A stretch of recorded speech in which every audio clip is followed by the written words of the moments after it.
देखिए आज हम भूगोल, ठीक है। तो आज जो हम लोग पढ़ रहे हैं, देखिए अभी जो आज हम लोग पढ़ेंगे, क्या पढ़ेंगे मेरे दोस्त, हम पढ़ रहे हैं बिहार दरोगा का भूगोल। देखिए बिहार दरोगा या बिहार पुलिस में जो भूगोल से रिलेटेड क्वेश्चन पूछता है, तो हम वो क्वेश्चन का सलूशन कर रहे हैं, ठीक है। और हमेशा ये क्वेश्चन पूछते ही सेट में आ रहा है, ठीक है। तो सुनिए, कहता है कि मैं ज़िंदगी के उस दौर से भी गुजरा हूँ, मैं ज़िंदगी के उस दौर से भी गुजरा हूँ, मैं ज़िंदगी के उस दौर से गुजरा हूँ जहाँ मैं खुद के रोते हुए पाया हूँ। मैं ज़िंदगी के उस दौर से गुजरा हूँ जहाँ मैं खुद के रोते हुए पाया हूँ और ख़ुद के ही चुप कराया हूँ। तो मेरे दोस्त, ये ज़िंदगी है। ये मोटिवेशन मतलब होता है कि आप अगर स्टूडेंट लाइफ हो तो उस लाइफ में ज़िंदगी आपको इस मोड़ पर पहुंचा देता है कि ना तो आपको कानते हो तो न कोई चुप कराने वाले आते हैं। खुद को क्या करते हैं, अपने आंसू को छुपा लेते हैं, अपने आंसू को बाहर निकालने नहीं देते हैं। तो वही बात कहा गया है कि मैं ज़िंदगी इस दौर से गुजरा हूँ जहाँ मैं खुद के रोते हुए पाया हूँ और ख़ुद को मैं चुप कराया हूँ। तो मेरे दोस्त, हौसला रखिए, हौसला रखिए, एक दिन खुद मंजिल मिल जाएगा। कहता है मेहनत करते रहना है, मेहनत से पीछे हटना नहीं है, क्योंकि आपको पता है कि मंजिल पाने के लिए समय मांगता है और समय ही सब कुछ है, समय ही अभी बलवान है। और समय अगर बलवान नहीं होता तो आज सब एक जैसा होता, ठीक है। तो रख हौसले और मंजिल में मिलेगा, रख हौसले और मंजिल में मिलेगा, थक के ना बैठ ए मंजिल के मुसाफिर, मंजिल में मिलेगा और मिलने के मज़ा भी आएगा। चलिए, तो इस हम लोग चलते हैं बिहार दरोगा का भूगोल, ठीक है। तो ये पहला क्वेश्चन कहता है कि सातपुड़ा अगर कहता है सातपुड़ा के सबसे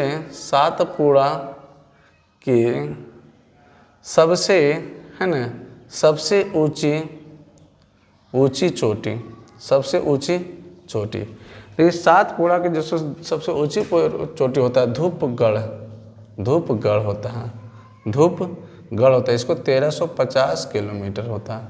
एक बात बता दो दोस्त, सातपुड़ा जो होता है, सातपुड़ा एक पर्वत है ना।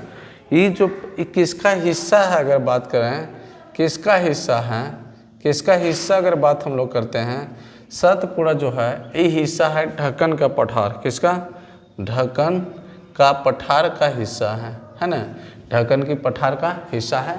तो याद रखना कि कभी क्वेश्चन पूछेगा कि सातपुड़ा की सबसे ऊंचा चोटी जो होता है धूपगढ़ होता है, इसका औसत ऊंचाई होता है 1350 किलोमीटर, ठीक है।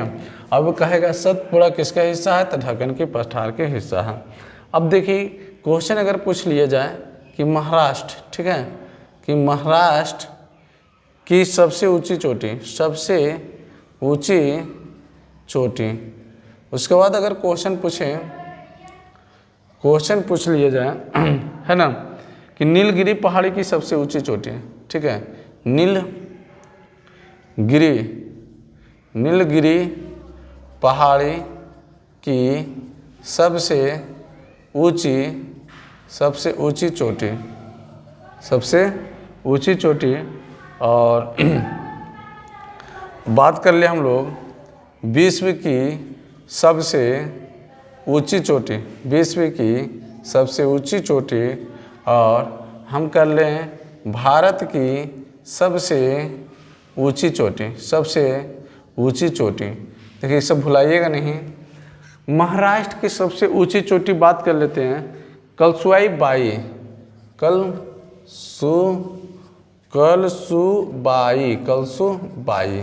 कलसुबाई जो है कहाँ की सबसे ऊंची चोटी है मेरे दोस्त, तो सबसे ऊंची चोटी है नीलगिरी पहाड़ी, महाराष्ट्र की सबसे ऊंची चोटी है नीलगिरी पहाड़ी की। जो सबसे ऊंची चोटी होता है डोडा बेटा, क्या होता है, डोडा बेटा, ठीक है, डोडा बेटा। ठीक है। अब विश्व की सबसे ऊंची चोटी जो होता है, विश्व की सबसे ऊंची चोटी माउंट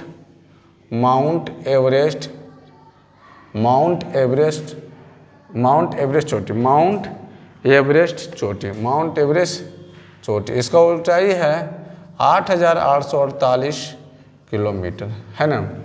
अब भारत के सबसे केटू काराकोरम। देखिए समझिए, नीलगिरी पहाड़ी की अगर बात कर लेते हैं, ठीक है, नीलगिरी पहाड़ी। अब अगर अगला क्वेश्चन पूछा कि ठीक है, पश्चिमी घाट की सबसे ऊंची चोटी। ठीक है, देखिए पश्चिमी घाट की अगर सबसे ऊंची चोटी पूछे तो अन्नामुड़ी, क्या है, अन्नामुड़ी जो कि कहाँ है, केरल में है। चलिए इतना। अब देखिए बात लगी है भारत की सबसे ऊंची चोटी, तो यहाँ विश्व की एक बात कर लेते हैं। तो अगर बोले विश्व का सबसे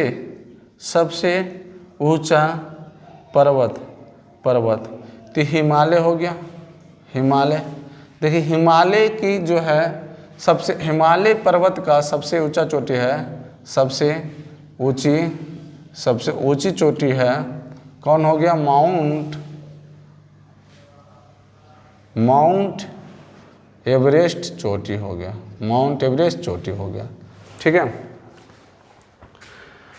अब देखिए अगर बात कर लेते हैं K2 की, अगर बात कर लेते हैं कंचनजंगा, नहीं, भारत के पूछें दोस्त, सॉरी, भारत के कंचनजंगा, भारत की सबसे ऊंचा चोटी कंचनजंगा है, जिसका ऊंचाई 8,800, जिसका औसत ऊंचाई जो है अगर बात करें 1852 मीटर है।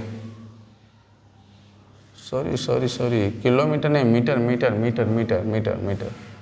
मीटर हो जाएगा। ठीक है। और देखिए पहले इतना आपको जानकारी हो जाना चाहिए। पहले करा सतपुड़ा की सबसे ऊंचा चोटी धूपगढ़। सतपुड़ा की सबसे ऊंचा चोटी कौन सा है, धूपगढ़। किस हिस्सा का सतपुड़ा पहाड़ी जो है किस हिस्सा का है, किस हिस्सा के पहाड़ है, तो देखो ढक्कन के पठार का है। कहता महाराष्ट्र की सबसे ऊंची चोटी कौन से, कलसुबाई। ठीक है। नीलगिरी पहाड़ी की सबसे ऊंची चोटी है डोडा बेटा। नीलगिरी पहाड़ी की सबसे ऊंची चोटी है डोडा बेटा। विश्व की सबसे ऊंचा चोटी है माउंट एवरेस्ट चोटी, जो कि 8,848 मीटर है। भारत की सबसे ऊंचा चोटी है कंचनजंगा, जो कि 1852 मीटर है। पश्चिमी घाट की सबसे ऊंचा चोटी है अन्नामुड़ी, जो कि कहाँ है, केरल में है। विश्व की सबसे ऊंचा पर्वत हिमालय है। हिमालय पर ही सबसे ऊंचा चोटी माउंट एवरेस्ट चोटी है मेरे दोस्त। अब देखिए अगर बात कर लें कि कंचनजंगा, अगर बात कर लें, ठीक है, कंचनजंगा जो पढ़ते हैं, ठीक है, कंचनजंगा कहाँ स्थित है, कंचनजंगा जो स्थित है सिक्किम में। कहाँ है, सिक्किम में कंचनजंगा सिक्किम में स्थित है। याद रख लेना, सिक्किम में स्थित है। जो अगर बात करते हैं कि कंचनजंगा जो होता है किसका, भारत और नेपाल का मध्य स्थित है। भारत और नेपाल का मध्य स्थित है। ठीक है, मध्य स्थित है। ठीक है, क्लियर यहाँ तक हो गया होगा। अगला कहता है, अगर क्वेश्चन पूछ दिया जाए कि भारत का दूसरा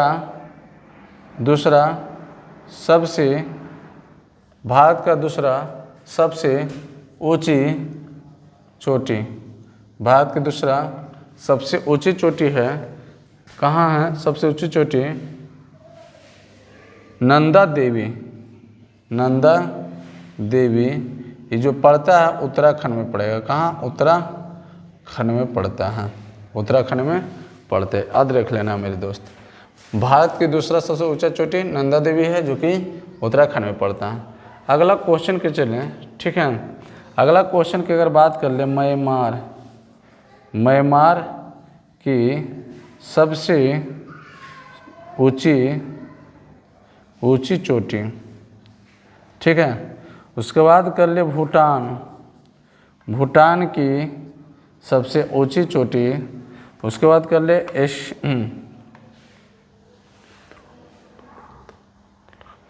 देखिए, अगर भूटान की बात करें तो हक्काकोबो, ठीक है, और कंकार पेंजुमा, ठीक है। अगला क्वेश्चन, एशिया को यूरोप से कौन अलग करता है? देखिए, अगर बात कर लें एशिया को यूरोप से कौन अलग करता है, ठीक है, एशिया को यूराल पर्वत, ठीक है, याद रखिए मेरे दोस्त। चलिए एक बार इतना पढ़ लीजिए, है ना। कहता है यहाँ तो हो गया। कंचनजंगा कहाँ है? सिक्किम में है। कहाँ स्थित है? भारत और नेपाल के मध्य में स्थित है, ठीक है। भारत की दूसरा सबसे बड़ा ऊंचा चोटी है नंदा देवी, जो कि उत्तराखंड में स्थित है। म्यांमार की सबसे ऊंचा चोटी हक्काकोबा। भूटान की सबसे ऊंचा चोटी है कंकार मंजुला। एशिया यूरोप को कौन सा अलग करता है? तिराल पर्वत अलग करता है, ठीक है। अब थोड़ा सुख हम लोग जानते हैं, अब यहाँ से समझना मेरे बात, एक एक चीज़, ठीक है। अब देखिए क्वेश्चन है, क्वेश्चन कहता है कि विश्व की सबसे गहरा झील, ठीक है, याद रखना, विश्व की सबसे गहरा झील, ठीक है, क्वेश्चन ये होगा।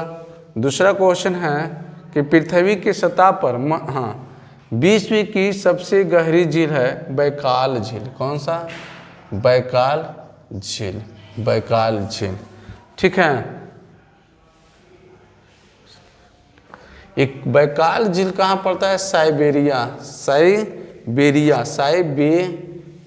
साइबेरिया और रूस के मध्य स्थित है, मध्य स्थित है, याद रखना है, ऐसा साइबेरिया आंसर देता है, ठीक है। अगला हम लोग पढ़ते हैं कि पृथ्वी की सतह पर मौजूद सबसे प्रचुर अधातु क्या? देखिए, पृथ्वी की सतह पर है ना मौजूद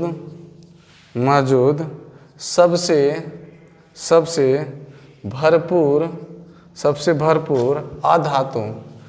भरपूर आधातु जो है वो क्या है? ऑक्सीजन है।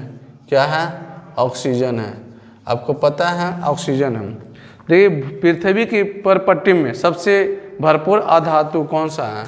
अगला क्वेश्चन है कि पृथ्वी की परपट्टी में, ठीक है, परपट्टी में सबसे ठीक है सबसे भरपूर आधातु कौन है? तो इसका जवाब देना, ठीक है, सिलिकॉन, सॉरी उपधातु कौन है सर? सॉरी उपधातु कौन है? सिलिकॉन, ठीक है। अगला बात, पृथ्वी का परिपट्टी में सबसे अधिक प्रचुर तत्व। देखिए, पृथ्वी की परिपट्टी में सबसे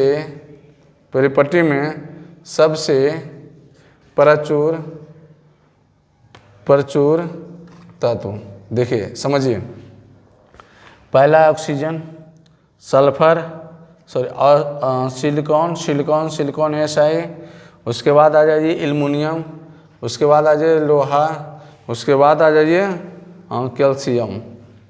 तो एक बार इतना पढ़ लीजिए, उसके बाद आते हैं यहाँ से हम लोग फिर से पढ़ेंगे, ठीक है। भारत की दूसरी सबसे ऊंचा चोटी नंदा देवी उत्तराखंड में है। म्यांमार की सबसे ऊंचा चोटी हक्काकोबा है। भूटान की सबसे ऊंचा चोटी कंकार मंजुला है। एशिया को यूरोप को कौन सा अलग करता है? यूराल पर्वत अलग करता है। विश्व की सबसे गहरा झील बैकाल झील है, जो कि साइबेरिया और रूस के मध्य स्थित है। पृथ्वी की सतह पर मौजूद सबसे भरपूर अधातु कौन सा? ऑक्सीजन है।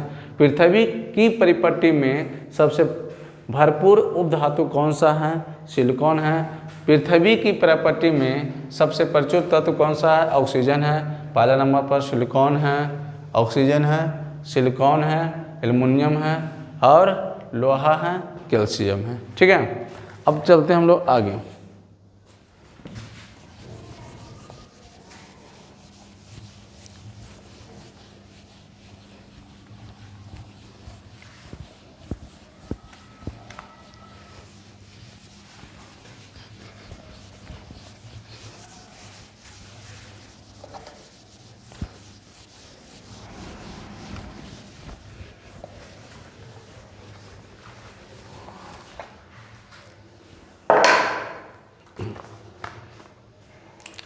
अगला कुछ है जल विद्युत स्रोत। ठीक है, याद रखिए, जल विद्युत स्रोत। इधर हम देते हैं नदी, है ना, इधर है राज। पहला कहता है Bhakra Nangal. Bhakra Nangal hydro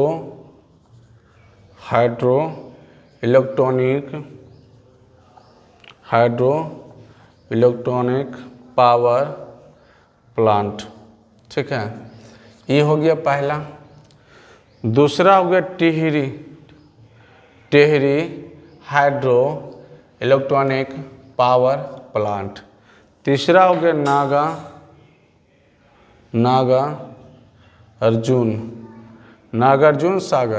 Nagarjuna Sagar hydro electronic power plant. ठीक है, चौथा हो गया Sardar Sarovar hydro electronic power plant.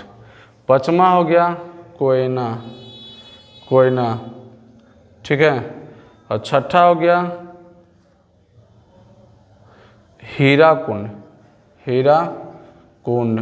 ठीक है, और सातवां हो गया वाली मेला।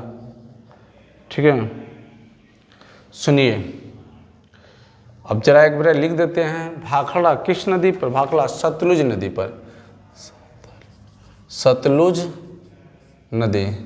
ठीक है, उसके बाद टेहरी बांध के आवे तो भागीरथी, क्या? भागीरथी नदी पर। उसके बाद नागा अर्जुन न के बात करें तो कृष्णा नदी पर। कौन सा नदी? कृष्णा नदी। उसके बाद सरदार सरोवर बांध होता है नर्मदा नदी। कौन सा नदी? नर्मदा नदी। उसके बाद आता है कोयना बांध, तो कोयन नदी पर है। उसके बाद आता है हीराकुंड महानदी पर है। कौन सा? महानदी। उसके बाद आता है बली मेला सिलरू। अब देखिए, ये तो हम लिख दिए, क्या लिखे? जल विद्युत स्रोत यहाँ नदी। अगर क्वेश्चन कहेगा कि Bhakra Nangal hydro electronic power plant किस नदी पर है, तो सतलज। देखिए, सबसे पहले देखिए एक प्रकार की बांध है, याद रखना। तो बांध अगर याद कर लेते हो तो इसी बांध पर एक क्या हाइड्रो इलेक्ट्रॉनिक पावर प्लांट लगाया गया है। मेरे दोस्त ध्यान से सुनना मेरी बातों को, ठीक है। काम करें, जल विद्युत स्रोत है, नदी है, तो जितना भी आप देख रहे हैं सभी एक प्रकार की बांध है, ठीक है। अभी इसमें जो हाइड्रो इलेक्ट्रॉनिक पावर प्लांट बैठा दिया गया है, तो ही आपसे पूछ रहा है कि Bhakra Nangal hydro electronic power plant Sutlej नदी पर है। या कर सकते हैं हम कि अगर तुमसे क्वेश्चन पूछेगा कि भाखड़ा नगल बांध किस नदी पर है, तो सतलुज नदी पर। टेहरी बांध भागीरथी नदी पर, नागार्जुन सागर कृष्ण नदी पर, सरदार सरोवर नर्मदा नदी पर, कोयना नदी पर, हीराकुंड महानदी नदी पर, बाली मेला सिरलू नदी पर। अब इसी क्वेश्चन को इससे पूछेगा कि Bhakra Nangal hydro electronic power plant किस नदी पर लगाया गया है, तो सतलुज नदी पर। Tehri hydro electronic power plant किस नदी पर लगाया गया, तो भागीरथी नदी पर। Nagarjuna Sagar hydro electronic power plant किस नदी पर लगाया गया, तो कृष्णा नदी पर। Sardar Sarovar hydro electronic power plant किस नदी पर लगाया गया, तो नर्मदा नदी पर। Koyna hydro electronic power plant किस नदी पर लगाया गया, तो कोयना नदी पर। Hirakud hydro electronic power plant किस नदी पर लगाया गया, तो महानदी पर।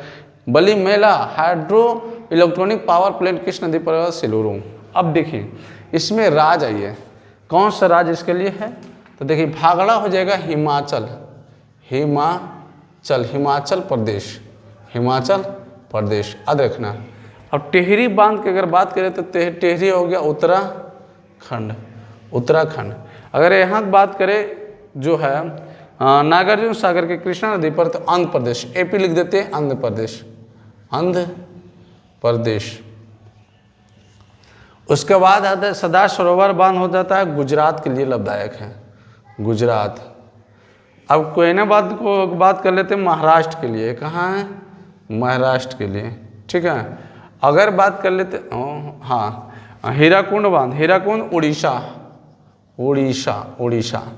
और सिलूर की अगर बात करें तो वो भी उड़ीसा है, तो मेरे दोस्त ये सभी क्वेश्चन जो है बिहार दरोगा में पूछा हुआ क्वेश्चन है।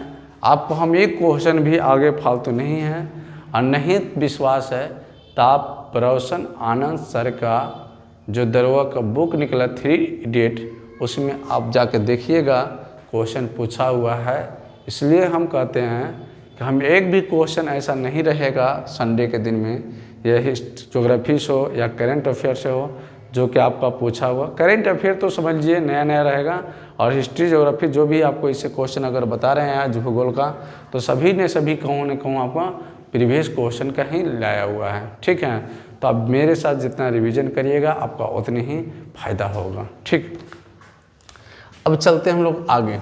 ठीक है, आगे एक बात करते हैं। अब देखिए बांध, इसको सभी हम बताएं एक प्रकार के बांध है, तो थोड़ा सा आप मेरे बात बताइएगा। यहाँ से हम थोड़ा सा ले लेते हैं कि मीटूर बांध किस नदी पर है, किस नदी पर, तो जवाब आना चाहे कावेरी नदी पर। किस नदी पर? कावेरी नदी पर है मेरे दोस्त। ठीक है, अगर बोलें मेथेन बांध किस नदी पर है, तो इसके जवाब आना चाहे बराकर नदी। ठीक है, इसके जवाब आना चाहिए बराकर नदी। अब चलते हैं हम लोग, देखिए अगर कहता है कि भारतीय हिमालय की पूर्वी और पश्चिमी सीमाएं। ठीक है, तो इसको कहते हैं नंगा पर्वत, ऐसी को तो कहते हैं नमाचा बरखा। ठीक है, वो अगर के कहता है नंगा पर्वत, हिमालय पर्वत, हत्यारे पर्वत। नंगा पर्वत को हम लोग हत्यारा पर्वत भी कहते हैं, हत्यारा पर्वत भी कहते हैं नंगा पर्वत को। ठीक है, याद रखना। दुनिया में 9वां सबसे ऊंची पर्वत है। ये जो है अगर विश्व की बात करें, विश्व में 9 में सबसे ऊंची पर्वत है।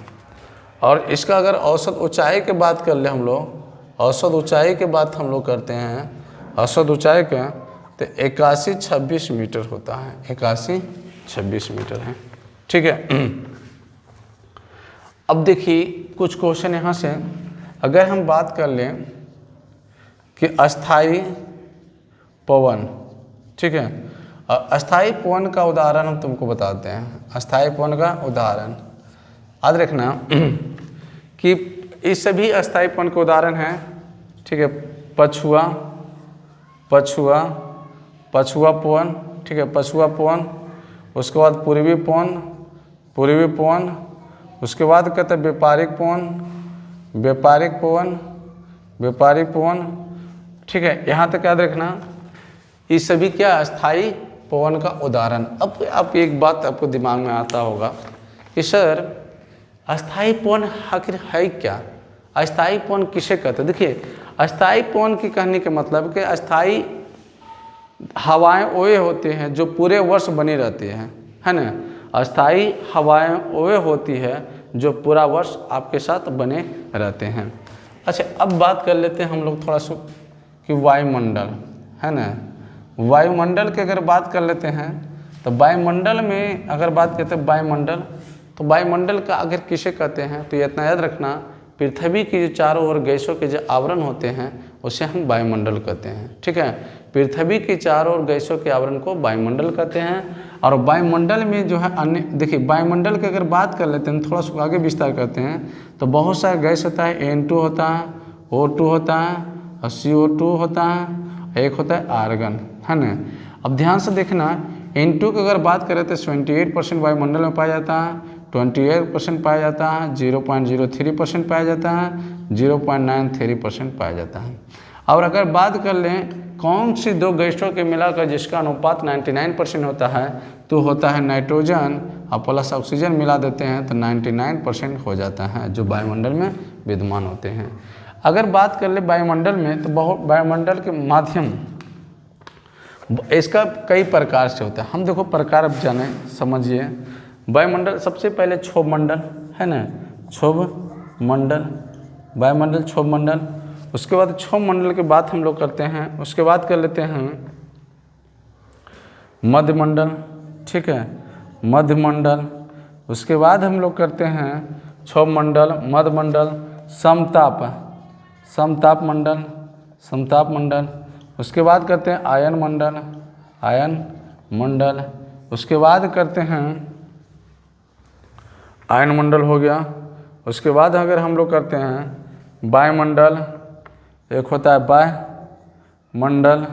उसके बाद कहते हैं एक होता है बाहरी मंडल, बाहरी मंडल, ठीक है। देखिए क्षोभ मंडल में याद रखना मेरे दोस्त, क्षोभ मंडल में जीवन का संभव है, जीवन व्यतीत होता है,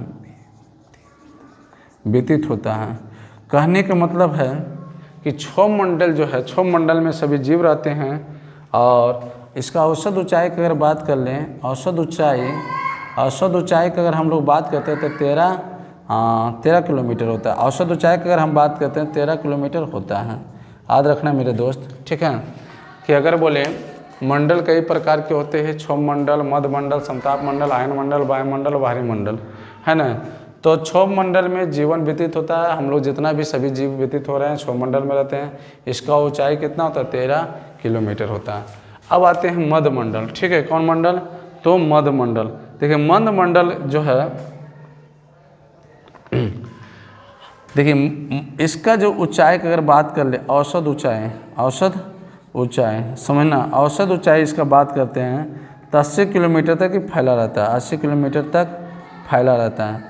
कितना रहता है? फैला रहता है। अब देखिए इसका अगर बात कर लेते हैं, इसका औसत ऊंचाई की अगर बात कर लेते हैं समताप मंडल में तो 50 किलोमीटर तक फैला रहता है। कई किलोमीटर तक फैला रहता है? 50 किलोमीटर तक फैला रहता है, ठीक है। अब यही मंडल में हम आपको बात करते हैं ओजोन परत होता है, यही मंडल में आपको ओजोन परत होता है। और ओजोन परत का अन्वेष होता है O3 होता है, जो कि अगर बात कर लें ऑक्सीजन का 3 परमाणु से बना हुआ है। कितना? ऑक्सीजन के 3 परमाणु से बना है, ठीक है। अब सबसे अगर बात करें आयन मंडल में, आयन मंडल की अगर बात करें तो संचार व्यवस्था की सुविधा आयन मंडल में होता है, ठीक है। इसका अगर बात कर लें, इसका मतलब जो है 80 किलोमीटर तक फैला होता है। क्या होता है? 80 किलोमीटर तक फैला रहता है, ठीक है, 80 किलोमीटर तक। और अगर वायुमंडल की बात कर लें, ठीक है, वायुमंडल की बात कर लें तो इसके बात करते हैं वायुमंडल की अगर बात कर लेते 400 किलोमीटर ऊंचाई तक फैला होता है। याद रखिएगा, एकदम शॉर्ट में हम आपको बता दिए, ठीक है। इस सब चीज़ों को ध्यान रहे। पहले हम एक बार यहाँ से पढ़ लीजिए स्थायी पवन क्या उदाहरण है। पछुआ पवन, पूर्वी पवन, व्यापारी पवन, सब अस्थायी पवन है। अस्थायी पवन मतलब अस्थायी हवा है जो सालों भर चलते रहता है। अब बात कर ले तो वायुमंडल, वायुमंडल किसे कहते हैं? तो पृथ्वी के चारों ओर गैसों के आवरण को वायुमंडल कहते हैं। वायुमंडल में बहुत सारा गैसों का है, क्योंकि गैसों का मिश्रण होता है। और वायुमंडल N2 कितना है? वायुमंडल में 78%, ऑक्सीजन कितना? 21%, कार्बन डाइऑक्साइड 0.03%, आर्गन 0.393%। देखिए ऑक्सीजन और नाइट्रोजन को मिलाकर 99% हो जाता है, ठीक है। जो कि अब यहाँ बोलते हैं मंडल कई प्रकार के होते हैं, क्षोभ मंडल, मध्य मंडल, समताप मंडल, आयन मंडल, वायुमंडल, बाहरी मंडल। क्षोभ मंडल में जीवन व्यतीत हो रहा है, इसी मंडल में होता है। इसका ऊंचाई 1300 किलोमीटर होता है। मध्य मंडल में इसका ऊंचाई 80 किलोमीटर है। समताप मंडल में इसका औसत ऊंचाई 50 किलोमीटर तक फैले रहते हैं। और इसी मंडल में ओजोन परत पाया जाता है, जो ऑक्सीजन के 3 परमाणु से मिलकर बना होता है। आगे बात करते हैं आयन मंडल। यह आयन मंडल जो संचार व्यवस्था होता है, इसका औसत ऊंचाई 80 किलोमीटर होता है।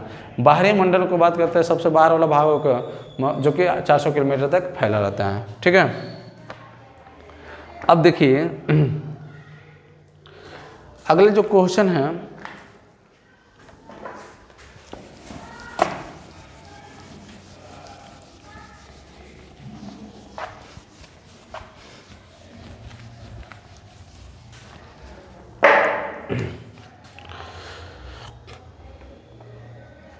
देखिए बहुत अच्छा क्वेश्चन है।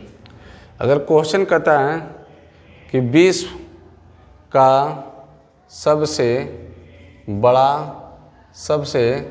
बड़ा महासागर, ठीक है, इस विश्व का सबसे बड़ा महासागर होता है प्रशांत महासागर। आप भी जानते हैं प्रशांत महासागर।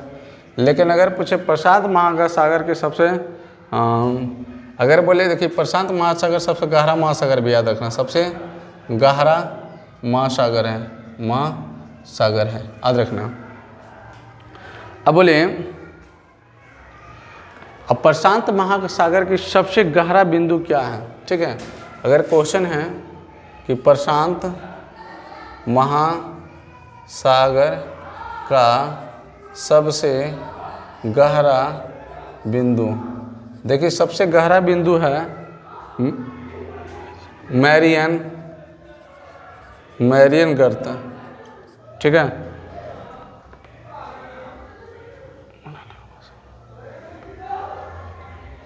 अगर क्वेश्चन पूछे कि हिंद महासागर